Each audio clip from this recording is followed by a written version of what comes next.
Yes, reka tubashimire mwe mwese mwabashije gukora subscribe kuri iyi channel yacu bagezaho amakuru y'ingenzi kandi yihutirwa uba ugomba kumenya cyane. Twihuse rero tukaba tugiye kurebera hamwe cyangwa se kugaruka kuri iyi nkuru aho mu kanama ka LONI gashinzwe umutekano nanone igihugu cy'u Rwanda n'igihugu cya Congo byongeye kwitana ba mwana kuba intandaro y'ibibazo by'umutekano muke mu burasirazuba bwa Congo, aho uhagarariye cyangwa se uhagarariye igihugu cya Congo yasabye ko u Rwanda rwahagarika gufasha inyeshyamba za M23, ni mu gihe uhagarariye u Rwanda nawe yasabye ko igihugu cya Congo gihagarika gushyigikira inyeshyamba za FDLR. Hari mu nama yihariye yabaye kuri uyu wa kane, ni kuri uyu wa kane rero aho hasuzumwaga ko ikibazo cy'umutekano mu burasirazuba bwa Repubulika ya Demokarasi ya Congo kugeza ubu ngubu cyifashe. Madamu Bentou Keita ni intumwa yihariye y'umunyamabanga mukuru wa LONI muri Congo, akanaba umukuru w'ingabo ziri mu butumwa bwa LONI muri iki gihugu arizo MONUSCO. Yabwiye rero abari muri iyi nama ko ibibazo by'umutekano muke bikomeje kwiyongera cyane.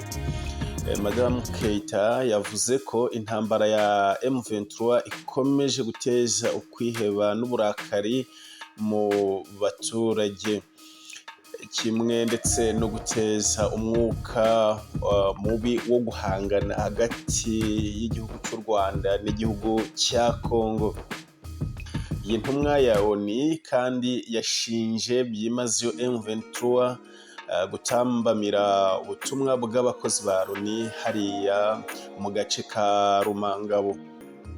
Yagize ati M23 iracyagenzura ahantu h'ingenzi cyane mu itumanaho muri teritwari za Masisi, Rucuru na Nyiragongo, ndetse yongeye kwisubiza uduce yari yaravuyemo kandi ntishyira mu bikorwa ingingo n'imwe mu zemeranyijweho mu nzira y'amahoro ya Rwanda.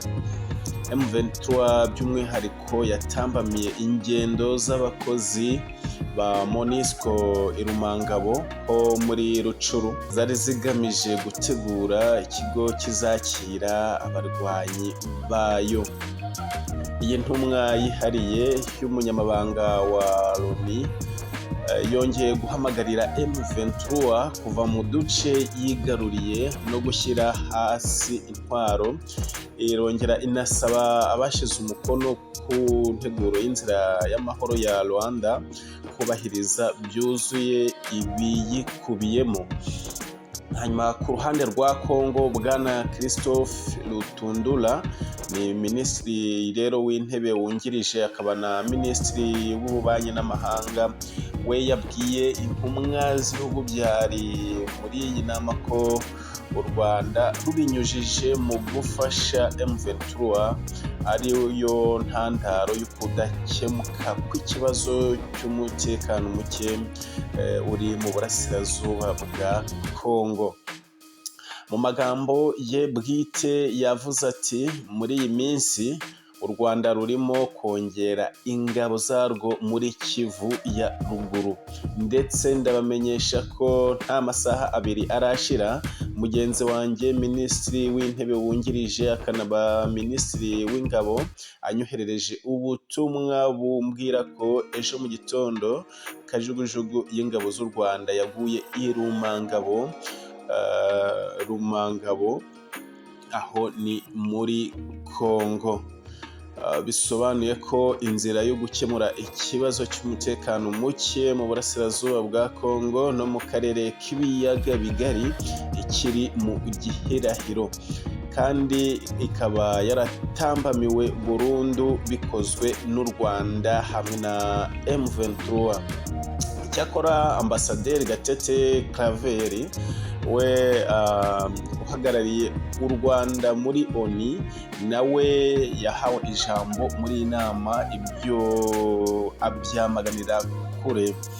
Uyu mudiplomate w'u Rwanda ahubwo yashinje Congo gukingira ikibaba no gufasha inyeshyamba za FDLR zirwanya ubutegetsi bw'u Rwanda, aho we yavuze ati birakwiye ko Congo ikoresha uyu mwanya watanzwe n'agahenge ndetse no gusubira inyuma kwa M23 igakemura impamvu muzi z'amakimbirane kuruta kubihungira ku kwitwaza u Rwanda mu gihe ukunanirwa gukemura ibibazo byayo imbere mu gihugu bikomeje kwigaragaza.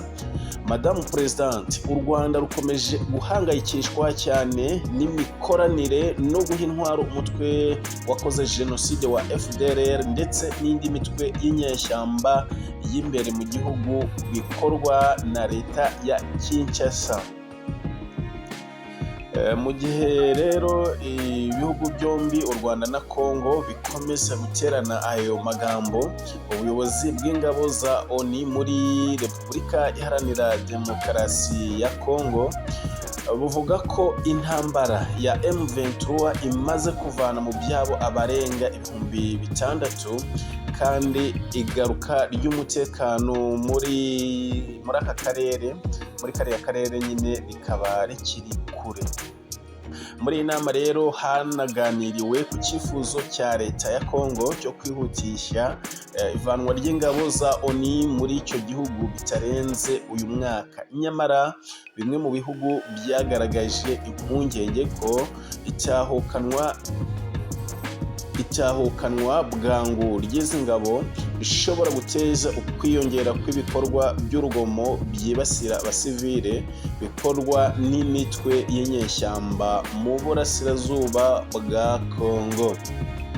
Kora subscribe.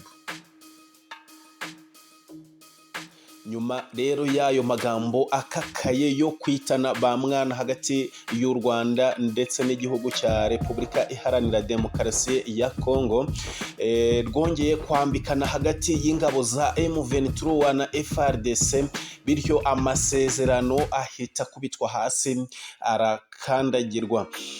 Ni amakuru rero aturuka muri Repubulika Iharanira Demokarasi ya Congo avuga ko ingabo za FARDC zashatse kwigarurira isunzu ry'imisozi ya Kanyamahoro hafi ya Kibumba, zigaba igitero ku barwanyi ba M23.